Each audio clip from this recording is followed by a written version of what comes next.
Hi friends, Miss Frias here today to continue on our reading of The Wild Robot by Peter Brown.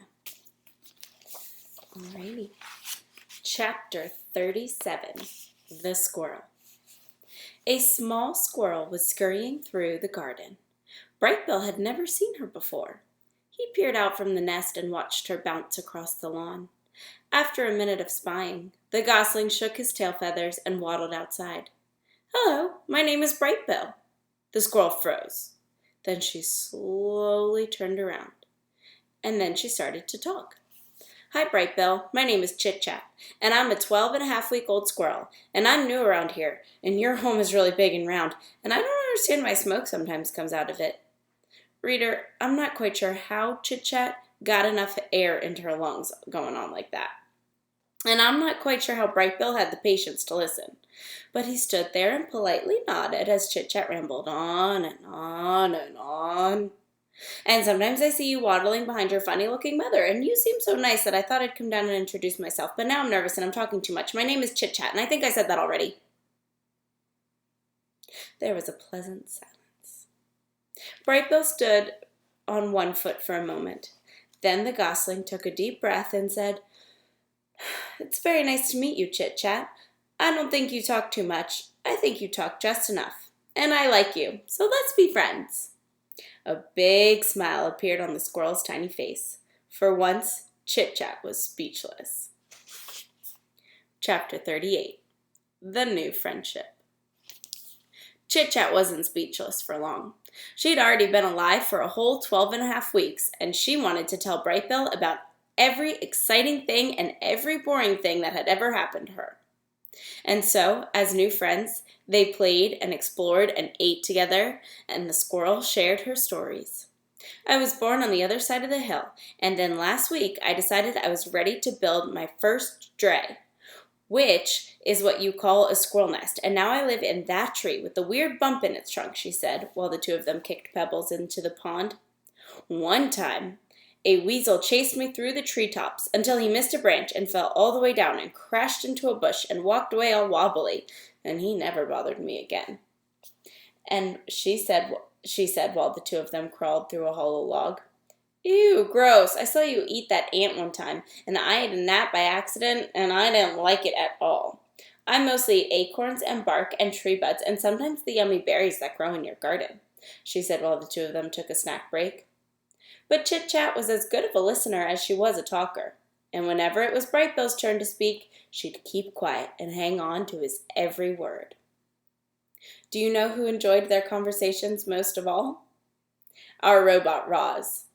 The protective mother was never far away, and she felt something like amusement at the silly conversations she overheard. And she felt something like happiness that her son had made such a good friend. Chapter 39, The First Flight.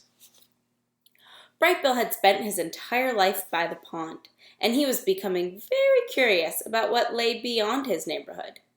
So one day his mother said to him, "Let's go for a walk, and I will show you more water than you can possibly imagine."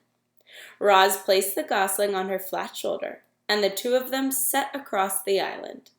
They marched out of the forest, crossed the great meadow, and climbed uphill until they were at the top of the island's western ridge. Before them was a grassy slope that descended all the way to the dark, choppy waves that surrounded the island. "That is a lot of water," said the wide-eyed gosling. "I'm a good swimmer, but I'm not good enough to swim across that pond." "That is not a pond," said the robot. "That is an ocean. I doubt any bird could swim across the ocean." Waves rolled in from the horizon. Seagulls circled above the shore. A steady breeze blew up the slope. Brightbill's yellow fluff had recently changed over to a coat of silky brown feathers.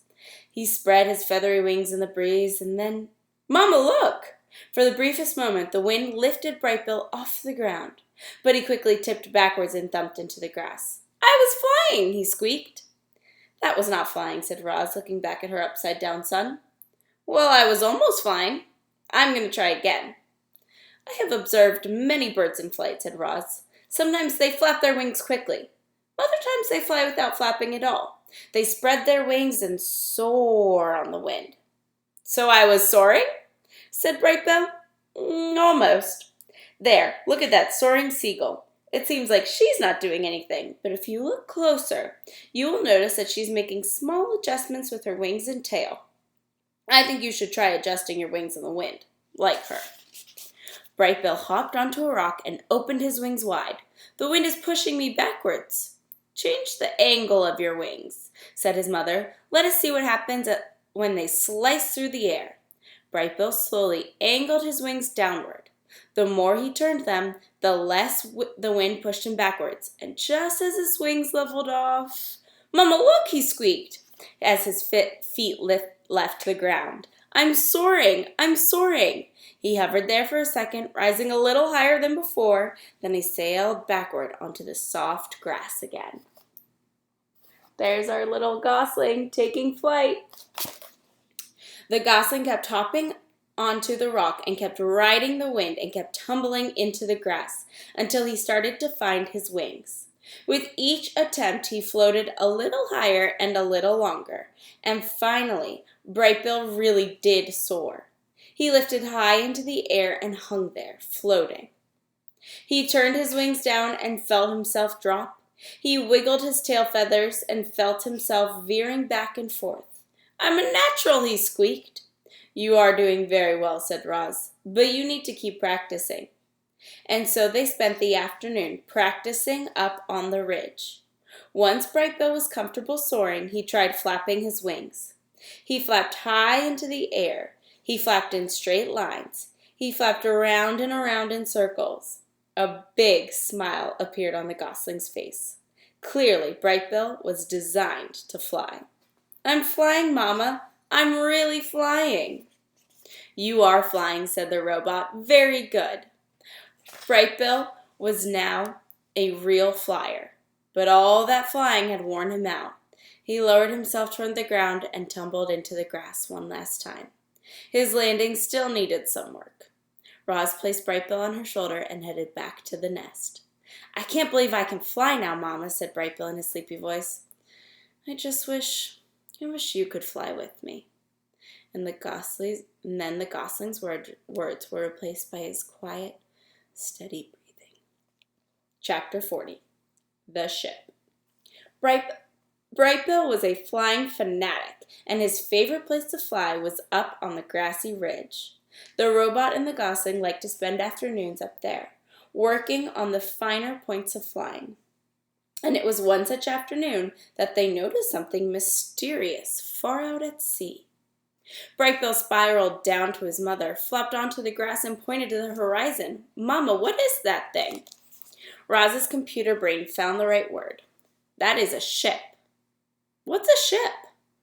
A ship is a large vessel used for ocean transport.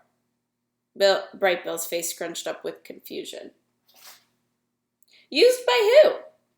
I do not know. It was the first ship either of them had ever laid eyes on. From that distance, it looked as though it was moving slowly, but it was actually racing through the waves. From that distance, it looked as though it were small, but it was actually one of the largest ships ever built. The robot and the gosling watched it crawl across the ocean until it finally disappeared to the south. Where had the ship come from? Where was it going? Who was on board? Roz and Brightbill had many questions, but no answers. Wow, so much has happened for Roz and Brightbill since they first met each other. I can't believe our little gosling is now flying. Tune in next time to figure out if anything happens with this mysterious ship in the water. Bye, guys.